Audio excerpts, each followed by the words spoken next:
بسم اللہ الرحمن الرحیم۔ السلام علیکم ورحمۃ اللہ وبرکاتہ۔ دوستو، یہ واقعہ حضرت داؤد علیہ السلام کے عہد میں پیش آیا جب ایک قبیلے نے قوم بنی اسرائیل سے علیحدہ ہو کر دریا کے کنارے اپنے رہنے کے واسطے مکان بنا لیے۔ ان لوگوں نے اکثر کام احکام تورات کے خلاف شروع کر دیے تھے۔ ان امور میں سے ایک یہ بھی تھا کہ وہ ہفتے کے دن مچھلی کا شکار نہ کیا کریں اور نہ دنیا کی کوئی خرید و فروخت کیا کریں۔ یہ سب چیزیں کتاب تورات میں حرام تھی۔ ان لوگوں نے کوئی پرواہ نہ کی اور ان حرام کردہ چیزوں پر کان بند ہو گئے۔ جب اس قوم نے اللہ تعالیٰ کی نافرمانی شروع کی تو پھر ان کی آزمائش کے واسطے اللہ تعالیٰ نے دریا کی مچھلیوں کو حکم دیا کہ ہفتے کے دن دریا سے نکل کر ساحل پر آ کر اپنے کھیل کود میں مشغول رہیں اور باقی دنوں میں دریا میں جا رہیں۔ بس اللہ تعالیٰ کے حکم سے مچھلیاں ہفتے کے دن دریا سے نکل کر کنارے پر آ کر پھرتی اور ہفتے کے علاوہ دوسرے دنوں میں دریا کے اندر چلی جاتی۔ آخر یہودیوں نے ان کو دیکھ کر لالچ سے ایک حیلہ کیا۔ انہوں نے دریا کے کنارے پر نہر کھود کر وہاں اپنے جال ڈالے، کیونکہ ہفتے کے دن مچھلیاں دریا سے آ کر کھیل کود کے بعد دوبارہ دریا میں واپس چلی جاتی۔ آخر وہ سب ہفتے کے دن نہر میں جال ڈال کر رکھتے اور صبح کو اٹھ کر اتوار والے دن مچھلیوں کو اپنی ضرورت اور آرزو کے مطابق پکڑ کر کھا لیتے۔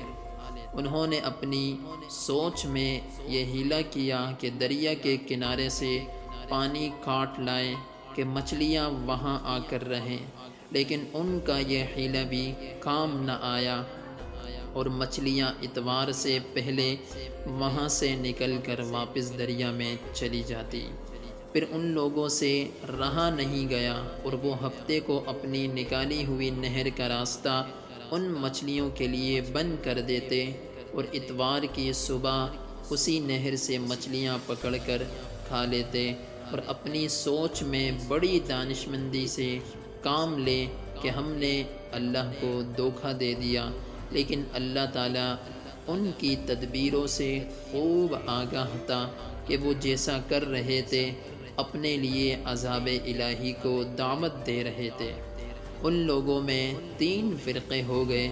ایک تو ان میں وہ تھے جو شکار کرتے تھے اور دوسرے لوگ وہ تھے جو باز آ گئے تھے، نافرمانیوں سے برابر منع کرتے رہتے تھے، اور تیسرے وہ تھے جو منع کرنے سے تھک گئے تھے اور منع کرنا چھوڑ دیا تھا، لیکن وہ بہتر تھے جو برابر منع کرتے اور منع کرنے والوں نے شکار کرنے والوں سے ملنا جلنا چھوڑ دیا تھا، اور کہا کہ کیوں نصیحت کرتے ہو ان لوگوں کو کہ جن کو اللہ ہلاک کرے یا ان پر عذاب مسلط کرے۔ تو وہ لوگ یہ سن کر ان سے بولے کہ تم ہم کو ڈراتے ہو، ہم ہر ایک سے زیادہ طاقتور ہیں، ہمارا کوئی کچھ نہیں بگاڑ سکتا۔ جب وہ لوگ نافرمانی سے باز نہ آئے تو اللہ کے عذاب کا دن آن پہنچا۔ ایک دن صبح کو اٹھے تو دوسروں کی آواز سنی تو دیوار پر چڑھ کر دیکھا کہ ہر گھر میں بندر ہی بندر نظر آ رہے تھے، اور ان کی کیفیت یہ تھی کہ وہ آدمی کو پہچان کر اپنے قرابت والوں کے پاس پاؤں پر سر رکھتے اور چاٹنے لگ جاتے۔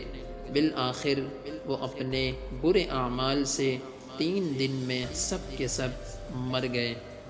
اے مومنو، نافرمانی کے سبب اللہ تعالیٰ کے حکم سے بنی اسرائیل کے چہروں کو مسخ کیا گیا، یعنی ان کی شکلیں بندروں جیسے ہو گئی، اور ہم لوگ چونکہ خاتم النبیین صلی اللہ علیہ وسلم کی امت میں ہیں، اس لیے اس زمانے میں گناہ کے باوجود آپ صلی اللہ علیہ وسلم کی دعا کی وجہ سے ہمارے چہرے مسخ نہیں کیے جاتے، لیکن یاد رہے کہ قیامت کے دن اس نافرمانی کی سزا ذلت سے کم نہ ہوگی۔